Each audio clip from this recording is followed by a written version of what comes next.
Hello friends, welcome to my channel. तो आज के हम लोग इस वीडियो में डिस्कस करने वाले हैं एडुटेरिया का बिहार स्पेशल वस्तुनिष्ठ समान अध्ययन का सेट नंबर 5 को।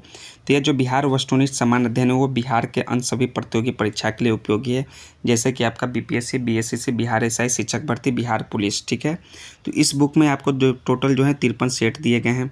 तो अगर आप लोगों ने अभी भी बुक को नहीं खरीदा है तो प्लीज़ दोस्तों मार्केट से जाकर इस बुक को फटाफट खरीद लें, क्योंकि ये सभी बिहार रिलेटेड परीक्षा के लिए बहुत ही उपयोगी है। तो बिहार जीके वस्तुनिष्ठ समान अध्ययन का आपका सेट नंबर 5 अब आपका स्टार्ट होता है।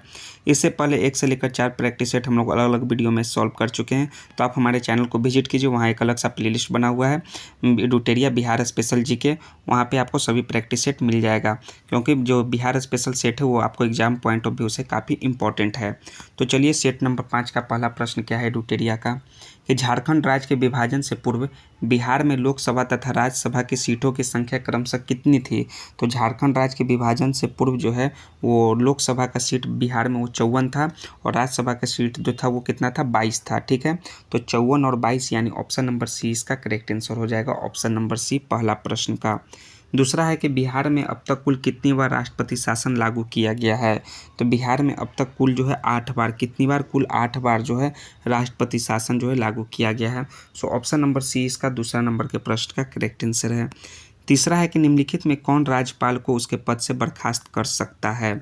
तो राज्यपाल को उसके पद से बर्खास्त करने का अधिकार जो है वो राज्यपाल किसके पास है, वो राष्ट्रपति के पास है। तो राष्ट्रपति यानी ऑप्शन नंबर ए इसका तीसरा नंबर के प्रश्न का करेक्ट आंसर है। और हाँ दोस्तों, अगर आपको इस बुक का पीडीएफ चाहिए तो डिस्क्रिप्शन में टेलीग्राम का लिंक दिया हुआ है, वहाँ से आप ज्वाइन कीजिए और पीडीएफ को प्राप्त कर सकते हैं। और साथ में इस प्रश्न के साथ साथ इसका आंसर भी आपको पीडीएफ में मिल जाएगा। तो फटाफट दोस्तों चैनल को सब्सक्राइब कीजिए हमारे, और आप पीडीएफ को प्राप्त कीजिए। चौथा नंबर का प्रश्न है कि राज्य मंत्रिपरिषद की बैठकों की अध्यक्षता निम्नलिखित में से कौन करता है। तो राज्य मंत्रिपरिषद की बैठकों की अध्यक्षता इनमें से जो है वो मुख्यमंत्री करते हैं, सीएम करते हैं, chief minister. So option number B चौथा नंबर के प्रश्न का राइट आंसर है। पांचवा नंबर का प्रश्न है कि भारतीय संविधान के किस अनुच्छेद में महाधिवक्ता का वर्णन किया गया है। तो भारतीय संविधान के अनुच्छेद 165 में जो है महाधिवक्ता का वर्णन हुआ है, अनुच्छेद 165। सो ऑप्शन नंबर बी पाँचवा प्रश्न का राइट आंसर है। छठा नंबर का प्रश्न है कि कोई विधेयक धन विधेयक है या नहीं, इसका निर्णय निम्न में से कौन करता है। तो इसका निर्णय का अधिकार जो है विधानसभा अध्यक्ष के पास है। तो विधानसभा अध्यक्ष जो है यह निर्णय कर सकते हैं कि यह विधेयक जो है धन विधेयक है या नहीं। सो ऑप्शन ए 6 नंबर के प्रश्न का राइट आंसर है।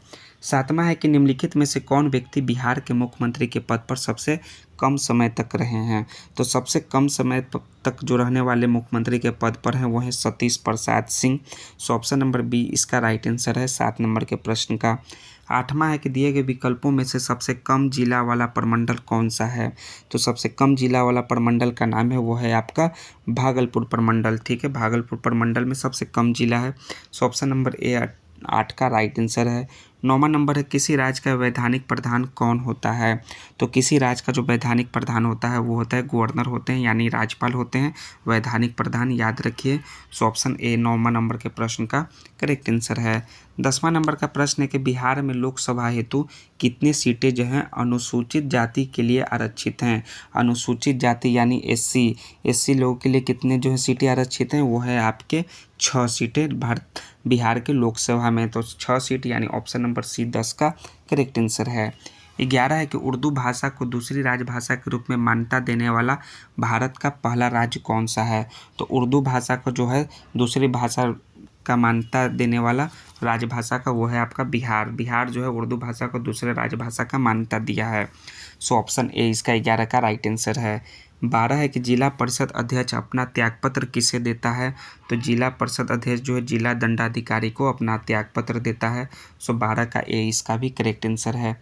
13 नंबर का प्रश्न है कि बिहार का कौन सा जिला नेपाल तथा पश्चिम बंगाल दोनों से सीमा साझा करता है। तो जिला का नाम है किशनगंज। किशनगंज जो है 13 का ये जो राइट आंसर है, जो नेपाल तथा पश्चिम बंगाल दोनों से सीमा साझा करता है। सो ऑप्शन नंबर ए 13 का करेक्ट आंसर है। 14 नंबर का प्रश्न देखिए कि किस भारतीय राज्य के साथ नेपाल सबसे लंबी सीमा साझा करता है। वो किस भारतीय राज्य के साथ, उस राज्य का नाम है दोस्तों बिहार। बिहार जो है वो सबसे लंबी सीमा साझा करता है नेपाल के साथ। सो ऑप्शन नंबर बी 14 का करेक्ट आंसर है। 15 नंबर है कि निम्नलिखित में कौन बिहार की सर्वोच्च चोटी है?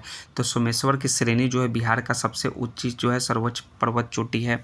तो 15 का बी इसका करेक्ट आंसर हो जाएगा। 16 नंबर है कि बिहार में सबसे अधिक वर्षा किस जिले में होती है? तो सबसे अधिक वर्षा जो है किशनगंज जिले में होती है। तो किशनगंज ऑप्शन नंबर सी इसका राइट आंसर है 16 का। 17 है कि बिहार में आपदा प्रबंधन हेतु सिंदेई फ्रेमवर्क को कब लागू किया गया था? तो यह लागू किया गया था 2015 ईस्वी में। तो 2015 यानी ऑप्शन नंबर बी 17 का करेक्ट आंसर हो जाएगा। 18 नंबर का प्रश्न देखिए कि बिहार का कौन सा जिला जूट उत्पादन में अग्रणी है, यानी कि जूट उत्पादन में प्रथम है? तो बिहार का पूर्णिया जिला जो है जूट उत्पादन में अग्रणी है। 18 नंबर का सी इसका करेक्ट आंसर है। 19 नंबर है कि गंगा के दक्षिणी भाग के मैदान में कौन सी मिट्टी प्रमुख रूप से पाई जाती है? तो गंगा के दक्षिणी भाग के मैदान में जो है केवाल मिट्टी जो है प्रमुख रूप से पाई जाती है। सो ऑप्शन नंबर ए 19 का करेक्ट आंसर हो जाएगा। 20 नंबर का प्रश्न है कि कर्मनाशा नदी बिहार के किस स्थान पर गंगा नदी से मिलती है? तो कर्मनाशा नदी जो है चौसा के निकट जो है वो गंगा नदी से मिलती है। सो ऑप्शन नंबर 20 का बी करेक्ट आंसर है। 21 नंबर का प्रश्न देखिए कि कांवर झील बिहार के किस जिले में स्थित है? तो कांवर झील जो है बिहार के वो बेगूसराय जिले में स्थित है। सो ऑप्शन नंबर सी इसका राइट आंसर है 21 का। 22 है कि निम्नलिखित में से कौन सा जलकुंड मुंगेर में स्थित है? तो जलकुंड जो मुंगेर में स्थित है वो है आपका कौन कौन सा है? पहला है आपका सीता कुंड, दूसरा है रामेश्वर कुंड और तीसरा है ऋषि कुंड। ये तीनों जो जलकुंड है वो आपके जो मुंगेर में स्थित हैं। सो उपयुक्त में से एक से अधिक ऑप्शन नंबर डी 22 का करेक्ट आंसर हो जाएगा। 23 है कि राजपुर नहर को परियोजना किस नदी पर स्थित है? तो राजपुर नहर परियोजना जो है आपका कोसी नदी पर स्थित है। सो ऑप्शन नंबर ए इसका राइट आंसर है 23 का। 24 है कि 2011 के जनगणना के अनुसार जनसंख्या की दृष्टि से बिहार का सबसे छोटा जिला कौन सा है? तो बिहार का सबसे छोटा जिला जनसंख्या की दृष्टि से शेखपुरा है। तो शेखपुरा यानी कि 24 का 20 का राइट आंसर हो जाएगा। 25 नंबर का प्रश्न है आपका क्या है कि बिहार के किस जिले की महिला साक्षरता दर सबसे न्यूनतम है? तो बिहार का किस जिले का महिला साक्षरता दर सबसे न्यूनतम है? वो है आपका सहरसा जिला। सो ऑप्शन नंबर सी इसका राइट आंसर है 25 नंबर के प्रश्न का। 26 है कर्नाट वंश का अंतिम शासक था। तो कर्नाट वंश का अंतिम शासक का नाम है हरि सिंह देव। सो ऑप्शन नंबर ए 26 का करेक्ट आंसर हो जाएगा। 27 नंबर है कि निम्न में से किस पाल शासक की राजधानी मुंगेर यानी बिहार थी? तो देवपाल का जो है वो राजधानी मुंगेर जो बिहार में है वह थी। सो ऑप्शन नंबर 20 का देवपाल 27 का राइट आंसर है। 28 के दरभंगा में एक दुर्ग और जामा मस्जिद का निर्माण करवाने वाला सुल्तान था। तो उसका नाम है मोहम्मद बिन तुगलक, जो एक दुर्ग और जामा मस्जिद का निर्माण करवाया था दरभंगा में। सो 28 का सी इसका राइट आंसर है। 29 नंबर है कि शेर शाह ने मुगलों के विरुद्ध संघर्ष में किससे सहायता प्राप्त किया था? तो सहायता प्राप्त किया था शेर शाह चेर शासकों से। तो चेर यानी ऑप्शन नंबर सी 29 नंबर के भी प्रश्न का राइट आंसर है। 30 है कि सिकंदर लोदी ने हुसैन शाह सरकी को पराजित कर बिहार का प्रभारी नियुक्त किसे किया था? तो वह है दरिया खान नूहानी को जो है बिहार का प्रभारी नियुक्त किया था सिकंदर लोदी ने हुसैन शाह सरकी को पराजित करके। सो 30 का ए इसका राइट आंसर हो जाएगा। 31 नंबर का प्रश्न है कि चौसा के युद्ध में शेर शाह ने हुमायूं को कब पराजित किया था? तो शेर शाह ने हुमायूं को जो है 26 जून 1539 ईस्वी को पराजित किया था। सो ऑप्शन नंबर ए 31 का राइट आंसर हो जाएगा।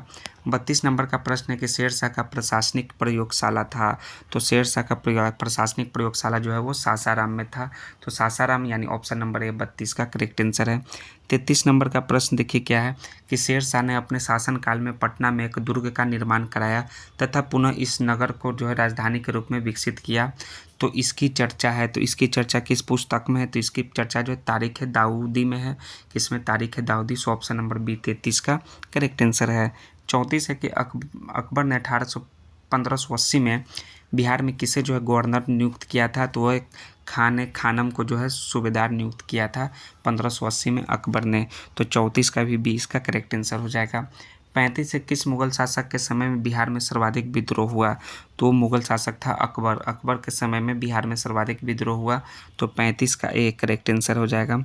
36 नंबर का प्रश्न देखिए कि सिख धर्म के प्रवर्तक गुरु नानक ने निम्न में बिहार के किस क्षेत्र का भ्रमण किया था? तो बिहार के जो है वो मुंगेर का भ्रमण किए थे, भागलपुर का और राजगीर का। इन तीनों क्षेत्रों का वो गुरु नानक देव ने भ्रमण किए थे। सो उपयुक्त में से एक से अधिक, ऑप्शन नंबर डी इसका राइट आंसर है 36 नंबर का। 37 है कि मुगल शासक फर्रुखसियार ने अंग्रेजों को बिहार और बंगाल में व्यापार करने के लिए किस वर्ष स्वतंत्रता प्रदान किए?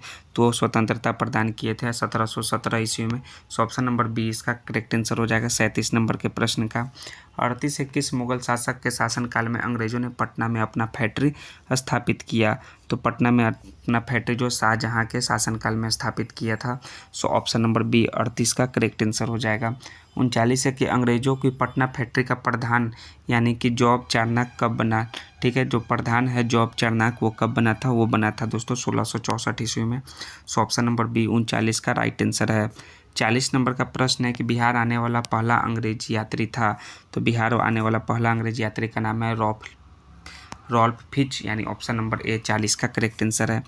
41 है कि बिहार में होम रूल लीग की स्थापना कब की गई? तो बिहार में होम रूल लीग की स्थापना 16 दिसंबर 1916 को किया गया।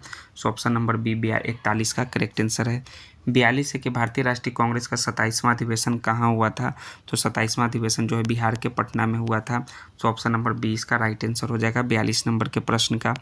43 है कि मुजफ्फरपुर बम कांड 1908 में हुआ था, उसमें जो है किसे फांसी की सज़ा हुई थी? उसमें फांसी की सज़ा जो है खुदीराम बोस का हुआ था। किसे? खुदीराम बोस। 43 का 20 में करेक्ट आंसर है। 44 है कि चंपारण में कृषि की स्थिति की जांच के लिए नियुक्त जांच समिति के अध्यक्ष थे। तो उसके अध्यक्ष थे FG सलाई जो हैं चंपारण में कृषि की स्थिति की जांच के लिए नियुक्त जांच समिति के अध्यक्ष थे FG सलाई। ऑप्शन सी करेक्ट आंसर है। बिहार आने वाले चर्चित निम्नलिखित विदेशी यात्रियों में सबसे पहला यात्री कौन था? तो सबसे पहला यात्री का नाम है मेघास्थनीज, बिहार आने वाले। सो ऑप्शन नंबर ए 45 का राइट आंसर है। 46 है कि 24वें तीर्थंकर महावीर का जन्म कहाँ हुआ था? तो 24वें तीर्थंकर महावीर का जन्म जो है कुंडग्राम में हुआ था। सो 46 का ए करेक्ट आंसर है। 47 नंबर का प्रश्न है कि 47 है कि अशोक के स्तंभ लेखों के निम्न में से कौन सा बिहार में स्थित है? तो अशोक के स्तंभ लेखों में जो है लौरिया अरेराज, लौरिया नंदनगढ़ और रामपुरवा, ये तीनों जो हैं बिहार में स्थित हैं। तो यानी ऑप्शन नंबर डी इसका उपयुक्त में से एक से अधिक करेक्ट आंसर हो जाएगा। 48 है कनिष्क ने पाटलिपुत्रा के किस बौद्ध विद्वान को अपने दरबार में आश्रय दिया था? तो अश्व घोष को जो है अपने दरबार में आश्रय दिया था कनिष्क ने। सो ऑप्शन बी 48 का राइट आंसर हो जाएगा। 49 नंबर का प्रश्न है कि तृतीय बौद्ध संगति की अध्यक्षता किसने किया था? तो इसकी अध्यक्षता जो है वसुमित्र ने किया था और इसका जो है आयोजन वो पाटलिपुत्र में हुआ था। सो 49 का सी इसका राइट आंसर हो जाएगा। सो 49 का बी हो जाएगा, वसुमित्र ने नहीं किया था, मोगलीपुत्र ने किया था। 49 का बी इसका राइट आंसर हो जाएगा। तृतीय बौद्ध संगति की अध्यक्षता मोगलीपुत्र ने किया था और जो कि पाटलिपुत्र में हुआ था। तो 49 का बी इसका करेक्ट आंसर है। 50 है कि हर्यक वंश के पश्चात मगध पर किस वंश का उदय हुआ? तो हर्यक वंश के पश्चात मगध पर जो है वो शिशुनाग वंश का उदय हुआ था। तो शिशुनाग वंश यानी ऑप्शन नंबर ए इसका राइट आंसर हो जाएगा 50 नंबर के प्रश्न का। तो आपका देखिए सेट नंबर 5 आपका समाप्त हुआ और सेट 5 का जो है आपका प्रश्न के साथ साथ देखिए इसका जो है आंसर का भी PDF टेलीग्राम पे मिल जाएगा। तो डिस्क्रिप्शन में दिया हुआ वीडियो का डिस्क्रिप्शन में टेलीग्राम के चैनल को ज्वाइन कीजिए और आप सेट 5 को प्राप्त कर सकते हैं 1 से लेकर 5 तक, और 53 जितना भी सेट है सभी आपको टेलीग्राम पर बारी बारी से मिल जाएगा। तो हम लोग नेक्स्ट वीडियो में सेट नंबर 6 के साथ आएंगे। तो अगर आप लोगों ने अभी भी चैनल को सब्सक्राइब नहीं किया है तो प्लीज़ दोस्तों चैनल को सब्सक्राइब कीजिए, दोस्तों को भी शेयर कीजिए और वीडियो को जरूर से जरूर लाइक कीजिएगा। जय हिंद दोस्तों, थैंक्स दोस्तों।